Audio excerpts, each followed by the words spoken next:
Olá, você que é advogado trabalhista ou que pretende advogar na Justiça do Trabalho. Eu vim aqui dar uma palavrinha com você. Eu sou o professor Antero Arantes Martins, coordenador do curso de pós-graduação em Direito e Processo do Trabalho do Legale. E eu estou passando aqui hoje para dar uma dica muito importante a respeito da petição inicial trabalhista com uma modificação que foi incluída pela reforma, que é a necessidade de indicação do valor dos pedidos.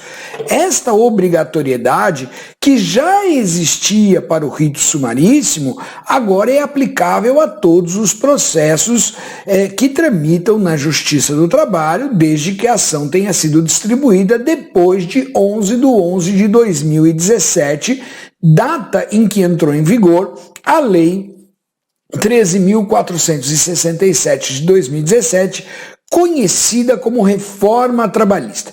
E para isso eu preparei um materialzinho para vocês aqui. Vamos dar uma olhada? Bom, muito bem, né? Aqui na pós do Legale é assim, né? A gente dá aula e tem um material de apoio, como está acontecendo aqui. Pedidos com indicação de valor e seus efeitos processuais, não é? Aqui nós temos então a novidade da reforma trabalhista. A reclamação poderá ser escrita ou verbal. Com a reforma, com a nova redação, passou a ser assim. Sendo escrita, a reclamação trabalhista deverá conter a designação do juízo, a qualificação das partes, a breve exposição dos fatos que resulte o dissídio, o pedido, que deverá ser certo, determinado e com indicação do valor. Essa parte em azul aqui é a novidade trazida pela reforma. Mais precisamente, essa parte aqui, com a indicação de seu valor, não é? E o nosso objetivo hoje é discutir um pouquinho isso. Quais são os efeitos processuais desta novidade da reforma trabalhista, não é? Bom, muito bem. O valor da causa deve corresponder à expressão monetária do pedido. É importante porque o valor da causa no processo do trabalho, ele fixa o rito do processo. Se for de até 40 salários mínimos, o processo tramitará obrigatoriamente pelo rito sumaríssimo. E se for acima de 40 salários mínimos, pelo rito ordinário, não é? Eu trouxe aqui, mas eu não vou ler, é só uma referência, os artigos do CPC 291, 292 e 293, que determinam as regras para o estabelecimento do valor da causa. Resumindo, eu trouxe aqui um resuminho desses artigos, não é? Então diz assim: cobrança do valor da dívida, e isso é muito comum na Justiça do Trabalho, o valor do principal com correção monetária e juros de mora. Só que na Justiça do Trabalho a gente vai tirar os juros de mora. Por que a gente vai tirar? Porque no processo do trabalho, os juros de mora eles só começam a contar da distribuição da ação. Então, quando você faz a petição inicial, ainda não tem juros de mora correndo, então não dá para colocar. Não é? Na ação indenizatória, inclusive por dano moral, o valor pretendido. Então isso é muito comum, né? Tem advogado que pede 100 mil de indenização por dano moral e atribui o valor da causa de 10 mil. Não pode. Se a pretensão é de 100 mil, o valor tem que ser de 100 mil. Nos pedidos cumulativos, isso é muito comum na Justiça do Trabalho, quando o autor, na mesma petição inicial, cumula várias pretensões. Neste caso, é a soma de todos eles. Olha aqui, soma, então tem que somar todos eles. Se forem pedidos sucessivos e não cumulativos, então é o valor do principal. Se forem pedidos alternativos, então é o valor do maior. Não é? Se a parte pretende prestações vencidas e vincendas, como, por exemplo, pensão mensal em decorrência de acidente do trabalho ou doença ocupacional, então são todas as vencidas mais 12 das vincendas, ok? O juiz pode corrigir o valor de ofício? Pode sim, está lá no parágrafo 3º. Se o juiz não corrigir de ofício, o réu pode impugnar? Pode, mas tem que fazer em preliminar de contestação, ok? Isso está no parágrafo 4º. Muito bem. A nova redação diz que o pedido tem que ser certo, determinado e com indicação de valor. E aí muita gente acha que houve uma grande modificação. Na verdade, a CLT, mesmo antes da reforma trabalhista, o processo do trabalho já exigia que o pedido fosse certo e determinado. Pedido incerto ou indeterminado, ele é inepto. A novidade mesmo está na indicação de valor, que tem muita gente dizendo que é agora necessário o pedido líquido, não é? Então, nada disso. Vamos lá. O pedido certo é o pedido expresso, explícito. O autor tem que expressar o pedido. Não existe pedido implícito. A lei faz 4 exceções: correção monetária, juros de mora, honorários advocatícios e, nas relações continuativas, se pediu as vencidas e subentende-se que pretende também as vincendas. Então, nessas 4 hipóteses, correção monetária, juros de mora, honorários advocatícios e prestações vincendas, nas relações continuativas, não é preciso explicitar o pedido. Todos os outros devem ser explícitos. Pediu férias, não pediu o terço, o juiz não pode dar o terço. Ah, mas não existe férias sem terço. Não interessa. Não pediu o terço, não pode dar. Pedido certo é pedido expresso. Pedido determinado, muita gente confunde com líquido. Não. Pedido determinado é o pedido delineado, delimitado. Então o reclamante quer horas extras, esse é um pedido certo, horas extras. Mas isso não basta, ele precisa dizer 2 horas extras por dia ou horas extras que decorram da jornada acima da 8ª diária, da 44ª semanal.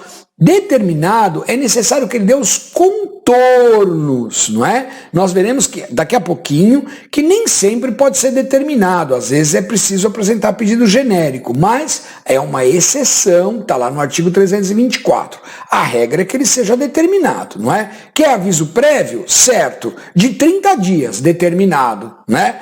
No valor de R$1.000, aí ele é líquido ou com indicação de valor, nós vamos fazer uma distinção. Então, o pedido certo é expresso, determinado com contornos, e líquido é um pedido que representa uma expressão monetária, quanto aquilo vale em dinheiro, ok? Muito bem. E a CLT, então, exige que agora o pedido seja líquido? Não, e nós veremos isso, ok? Muito bem. Se a parte não indicar o valor, veja que o verbo é indicar. Se a verba não indicar o valor, a petição inicial tem um vício, é verdade. Mas esse vício, ele é sanável. Significa que o juiz não pode indeferir a petição inicial, não é? Não pode indeferir a petição inicial sem determinar prazo para emenda, nos termos do artigo 321, é fácil de guardar, 321 do CPC. Só se a parte não emendar é que o juiz pode indeferir. E mesmo assim, ele não vai indeferir toda a petição inicial. Ele vai extinguir sem resolução do mérito apenas os pedidos que não contêm indicação de valor. Mas antes, repito, tem que dar prazo para a emenda, para sanear o vício, não é? Agora, o que é importante? Somente pedidos condenatórios em obrigação de pagar quantia em dinheiro, não é? Ou obrigações de fazer fungíveis, ou seja, que podem ser transformadas em dinheiro, é que tem indicação de valor. Não é possível indicar valor para pedidos declaratórios, constitutivos e obrigações de não fazer ou de fazer que sejam infungíveis, não é? Então vamos lá. Deixa eu explicar isso um pouquinho melhor.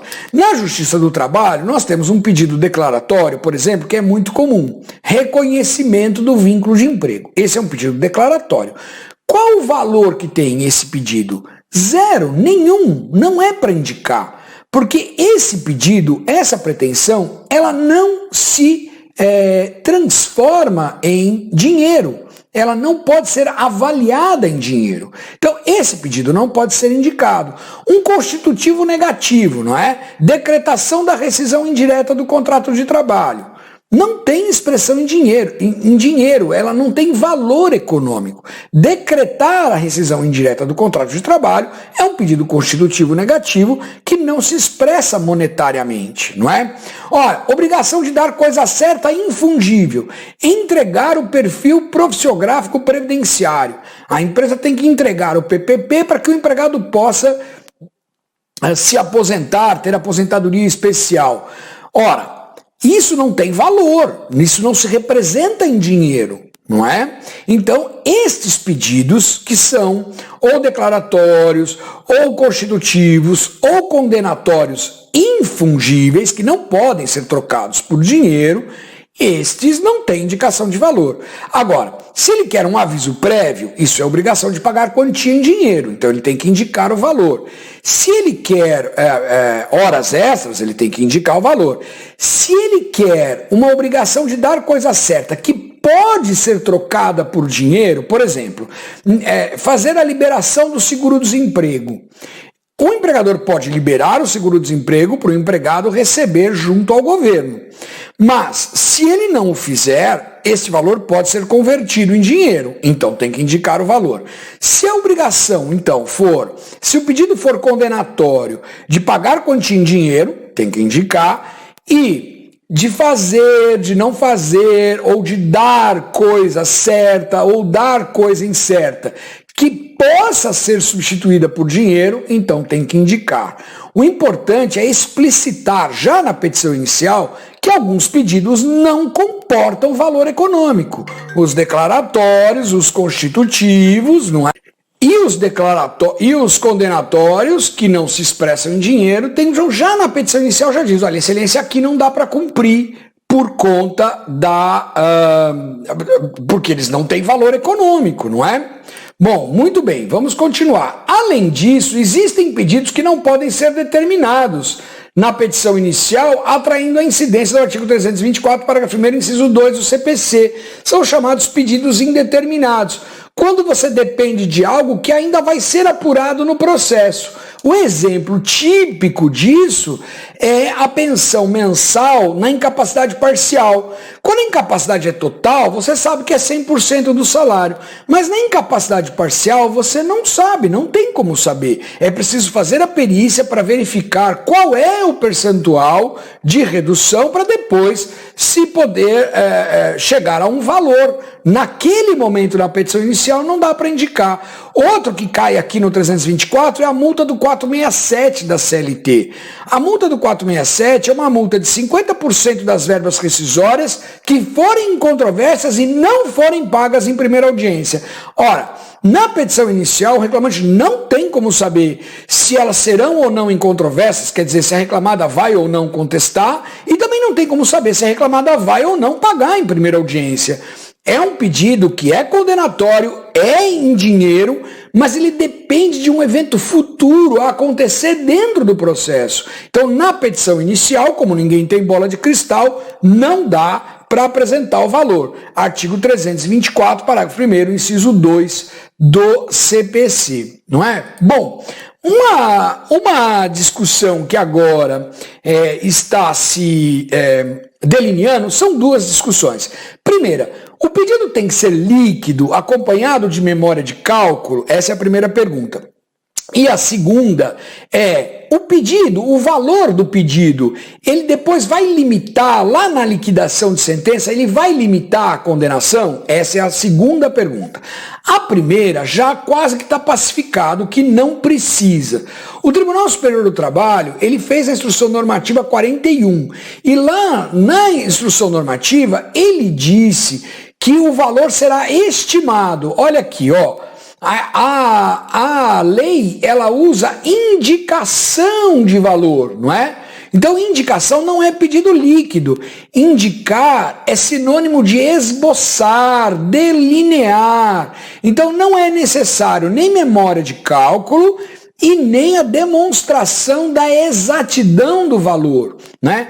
O artigo 12, parágrafo 2º da instrução normativa, ele diz assim: para os fins do que dispõe o parágrafo 1º e 2º da CLT, o valor da causa será estimado, observando-se no que couber o artigo 291 a 293 do CPC. Por isso que eu trouxe para vocês o 291, 292 e 293 há uns slides atrás, para que o advogado observe no que couber esses dispositivos. Mas o valor será estimado. Então, pronto, a primeira pergunta está respondida. Não precisa fazer memória de cálculo. A segunda pergunta é: vamos supor que o reclamante indicou lá horas extras, 100 mil reais. O juiz acolhe o pedido. Na liquidação de sentença, ele apurou 130. A execução vai ficar limitada aos 100 que ele indicou ou não? Não é? Na minha cabeça, não. Por quê? Não vai limitar. Por quê? Porque o próprio TST, ele diz que o valor é estimado. Então, se é uma estimativa, ele não pode representar a inteireza da pretensão. É só uma indicação, é um indicativo, ok? O que acontece é que os tribunais têm se baseado em decisões do TST que dizem que quando o autor apresenta o valor, ele limita sim a condenação. O que eles não observam é que estas decisões, mesmo que posteriores à reforma trabalhista, elas se referem a processos anteriores, distribuídos anteriormente, quando o autor não era obrigado a indicar o valor.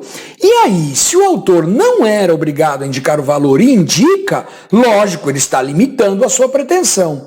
Mas quando o autor é obrigado a indicar por lei o valor, então ele não limita. E o TST sempre decidiu assim para o rito sumaríssimo. Desde o ano 2000, o rito sumaríssimo obrigava a indicação do valor.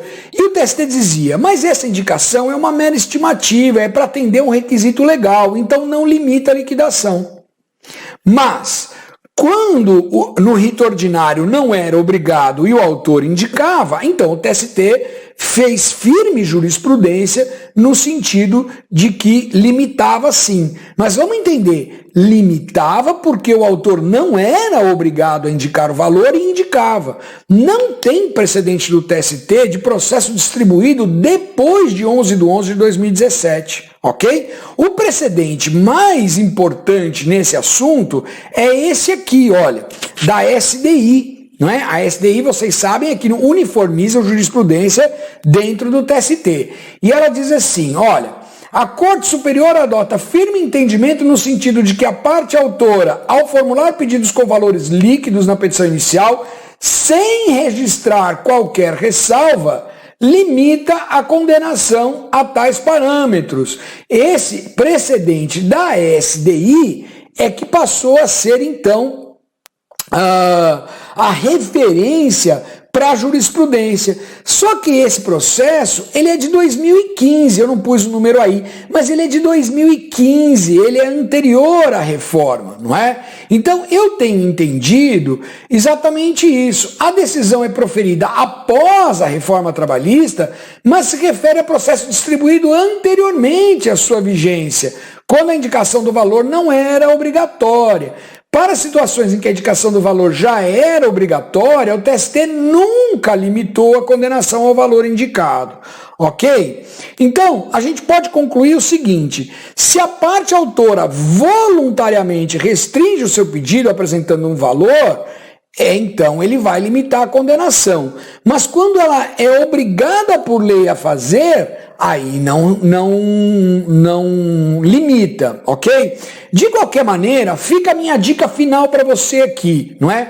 Até que a matéria venha a ser pacificada, aconselha-se a apresentar ressalva, no sentido de que os valores indicados são uma mera estimativa, apenas para atender à exigência legal e não limitam a pretensão.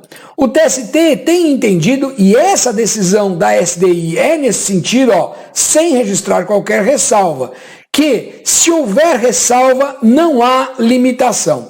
Então, fica aí a minha dica para você.